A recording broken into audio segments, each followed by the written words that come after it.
हर इंसान अपने जीवन में बहुत सारी गलती करता है।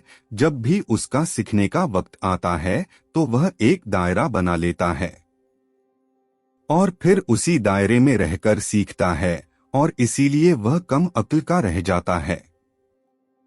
आपके साथ कभी ना कभी ऐसा जरूर हुआ होगा। आप भी कभी ना कभी ऐसा जरूर सोचते होंगे कि ये तो मुझसे छोटा है, ये मुझे क्या सिखाएगा, इसका तो धर्म अलग है, इससे मैं क्या सीखूंगा। या फिर आप कभी कभी ये भी सोचते हैं इसकी औकात ही क्या है मुझे सिखाने की, और इसीलिए आप में अक्ल की कमी हो जाती है। तो आज हम बात करने वाले हैं हनुमान जी के 5 ऐसे गुणों के बारे में जो हर इंसान के अंदर जरूर होना चाहिए। तो ध्यान से इन गुणों को पढ़िए और सीखने की कोशिश करिए। जीवन में बड़े लक्ष्य बनाएं और उन्हें हासिल करें। पहली जो सबसे बड़ी सीख हमें हनुमान जी के जिंदगी से मिलती है वो ये है कि बड़े लक्ष्य बनाओ और उसे हासिल करके दिखाओ। आप सभी याद कीजिए कि जब आप सब छोटे थे और कोई भी व्यक्ति आपसे प्रश्न पूछता था कि आपको अपने जीवन में क्या बनना है, तो आप उसे कहते थे कि मुझे पायलट बनना है, इंजीनियर बनना है, डॉक्टर बनना है या फिर कलेक्टर बनना है। लेकिन अब अपने आप से प्रश्न कीजिए कि क्या आप आज वो है जो आप बनना चाहते थे? बिल्कुल नहीं है। हनुमान जी के जीवन से हम ये सीख सकते हैं कि जीवन में हमेशा बड़ा लक्ष्य बनाओ और उस लक्ष्य को हासिल करके भी दिखाओ। हनुमान जी जब छोटे थे तो उन्हें दूर पर एक चमकती हुई चीज नजर आई जो कि सूरज था, और हनुमान जी को लगा ये कोई फल है और वो उसे खाने के लिए दौड़ पड़े। इंद्र जी ने उन्हें रोकने की बहुत कोशिश की लेकिन वो नहीं रुके और उसे अपने मुंह में ले लिए। इसका मतलब हनुमान जी जब छोटे थे तो भी वो बड़ा लक्ष्य बनाते थे और उसे हासिल करके दिखते थे। जब सीता जी को सब लोग ढूंढने के लिए आगे बढ़ रहे थे तो सामने एक बहुत बड़ा समुद्र आ गया। उनके साथ के बहुत सारे लोग हार मान गए। बहुत सारे लोग तो ये भी कहने लगे कि अब हमें सीता जी नहीं मिलेंगी, हमें वापस चल देना चाहिए। लेकिन उस समय भी हनुमान जी ने हार नहीं मानी। उन्होंने उस समुद्र को भी पार किया और सीता जी को ढूंढ निकाला।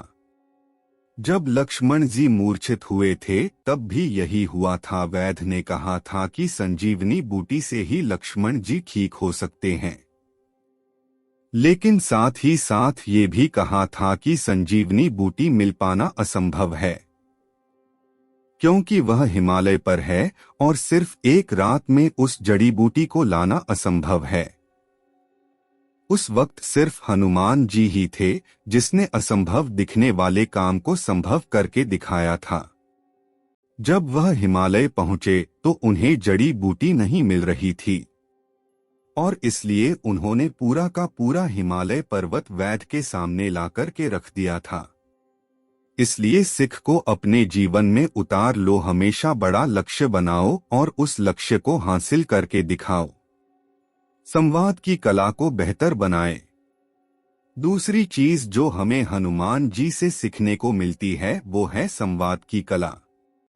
इसका मतलब किसी भी इंसान से बातचीत कैसे करना है। लेकिन अब आप कहेंगे कि इसमें सीखने की जरूरत क्या है, ये तो हमें पहले से आता है।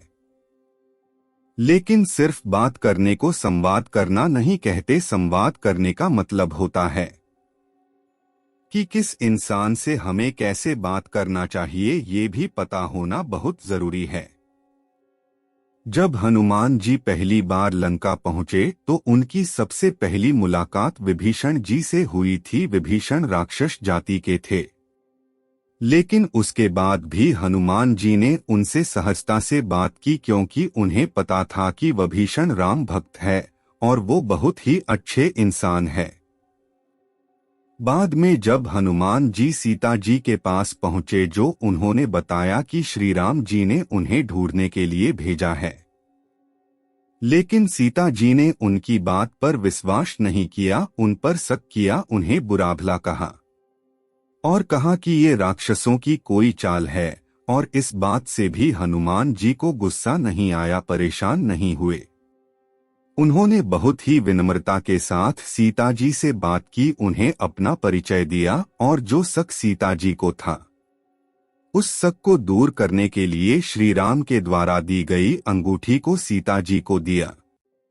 यहाँ पर संवाद का बहुत ही बड़ा रोल है।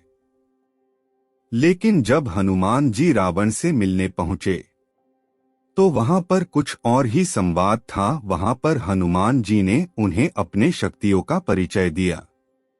जो रावण हनुमान जी को सिर्फ एक वानर समझ रहा था, हनुमान जी ने बता दिया कि उनके अंदर कितनी शक्ति है।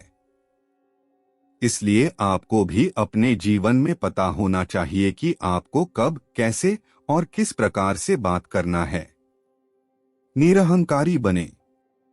तीसरा, जो हनुमान जी का सबसे बड़ा गुण है, जो हर इंसान के अंदर होना चाहिए, वो है निरअहंकारी बने। इसका मतलब आपके अंदर अहंकार नहीं होना चाहिए। आज यदि जीवन में थोड़ा सा भी कुछ पा लेते हैं तो हमारे अंदर अहंकार आ जाता है। हम दूसरों को अपने से छोटा समझने लगते हैं। हनुमान जी यदि चाहते तो वो रावण को खुद ही मार सकते थे, लेकिन उन्होंने ऐसा नहीं किया। उन्होंने पूरी लंका को जला दिया, लेकिन रावण को नहीं मारा, क्योंकि वो श्री राम का आज्ञा का पालन कर रहे थे। एक और घटना है जिससे हनुमान जी से निरहंकारी होने का हमें पता चलता है। जब हनुमान जी लव और कुश से लड़ने के लिए गए थे, तब उन्हें पता चल गया कि ये दोनों श्री राम के संतान हैं। इसलिए उन्होंने उनसे युद्ध नहीं किया और खुद को लव और कुश के हाथों बंदी बनवा लिया। इसलिए आप जीवन में कितने भी बड़े हो जाएं, आपके पास कितनी भी ताकत आ जाए, आपको पता होना चाहिए कि उस ताकत का इस्तेमाल आपको कब करना है और कब नहीं करना है। आपको जीवन में कभी भी अहंकारी नहीं होना है। स्वभाव में ह्यूमर रखे। हनुमान जी की जीवन की चौथी सबसे बड़ी सीख है कि हर इंसान के अंदर ह्यूमर का होना बहुत जरूरी है। हनुमान जी हमेशा कुछ ना कुछ करते रहते थे जिससे माहौल खुशनुमा बना रहे।